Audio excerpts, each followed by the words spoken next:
Kenny. This is the final video of Pieces Made Famous by Mr. Nat King Cole.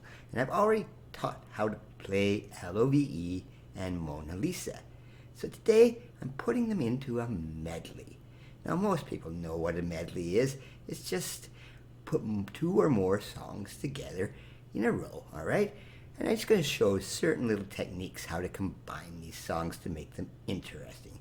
But medleys are very common.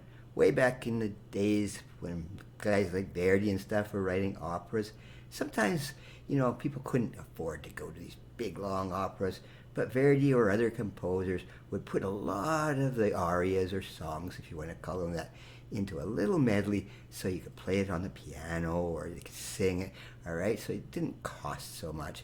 And pop artists often put a lot of their material into a medley. Maybe if they're their greatest hits, you might have 10 of their greatest hits, and it might take about 15 minutes or so.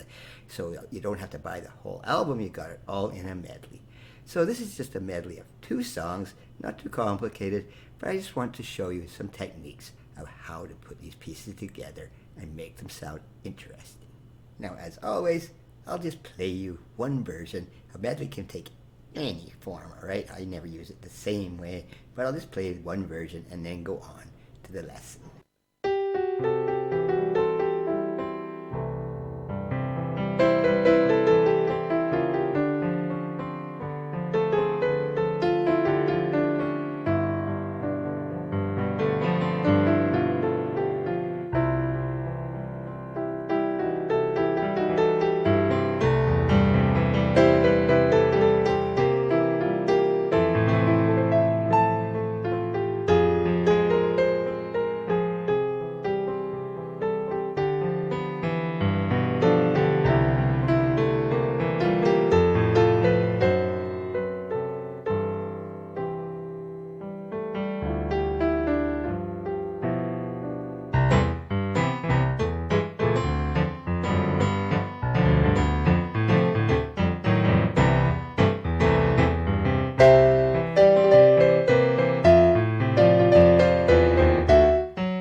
Now before I go on, I just want to mention what I'm using for scores here.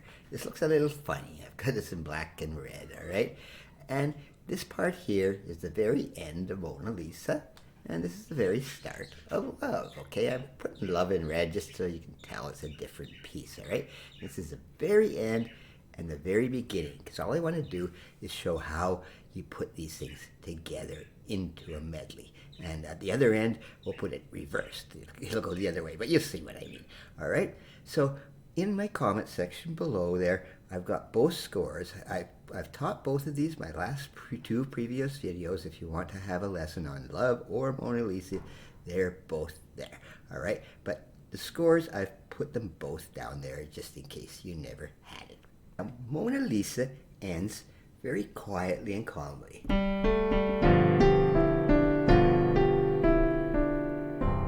Whereas Love is a little happier, it's a jouncy piece.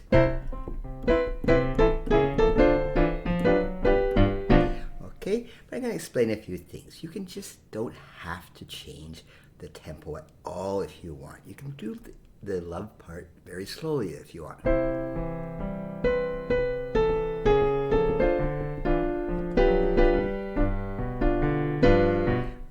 It sounds just as good. I play it bouncy and happy, but you can do it slowly if you want. And in order to merge these things, I'm going to point something out here. The Mona Lisa ends on the note C. And guess what? Right there, love starts on the note C. All right, I've written it in the score as up there, but there is nothing that can stop you from using that same note. It makes a completely beautiful merger. And then there's that C. Okay, makes it completely easy to merge. When one piece ends with C and the other one starts with the C, well, it's just a given what you're going to do. All right, but you can change the tempos if you want. But what's more important is sometimes you might want to change the key when you're going between two pieces of music. These two pieces, they're both in C. All right, and as a piano player, I wouldn't bother changing the key. But if you're arranging this for a singer, sometimes they have to change the key just because of their vocal range. Or a different instrumentalist, sometimes, they have keys that are more comfortable, but particularly for singers. So one of the most common key changes is just to go up a semitone. You hear it quite often in medleys.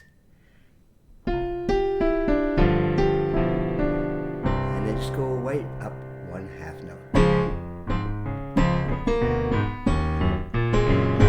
Right into D flat. It just makes it a real dramatic key change. It makes a nice sound. It makes it kind of shocking all of a sudden. Now the next common type of key change is going up a perfect fifth from the key of C to the key of G in this case, all right? And in this case, you don't necessarily want to just jump right into it. You can go. But you might want to use what's called a segue. End the Mona Lisa part, and then go into a D7th, and smoothly go into G, all right? You don't have to go right abruptly like I did the first time, all right?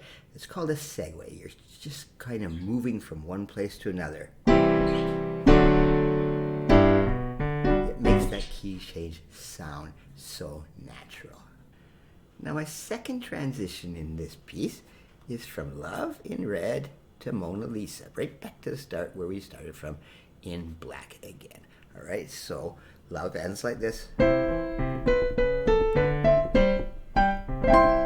right, and Mona Lisa is slow. It starts like this. All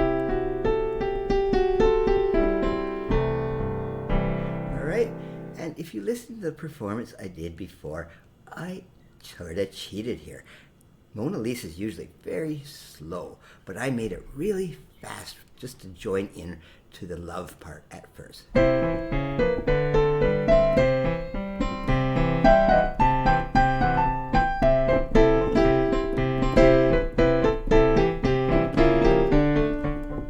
right, it just completely sounds a little different, but by the end of the piece, I slow it right down. Okay, back to.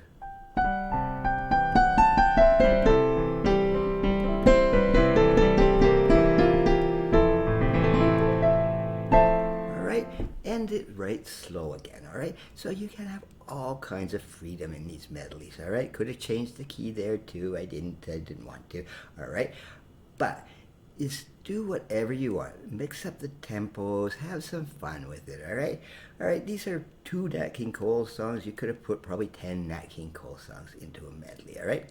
But have some fun. Maybe write your own. Maybe try Twinkle, Twinkle, Little Star and Mary Had a Little Lamb. Make a medley of those masterpieces, all right? But these are just ways to make things a little more interesting musically. Thank you.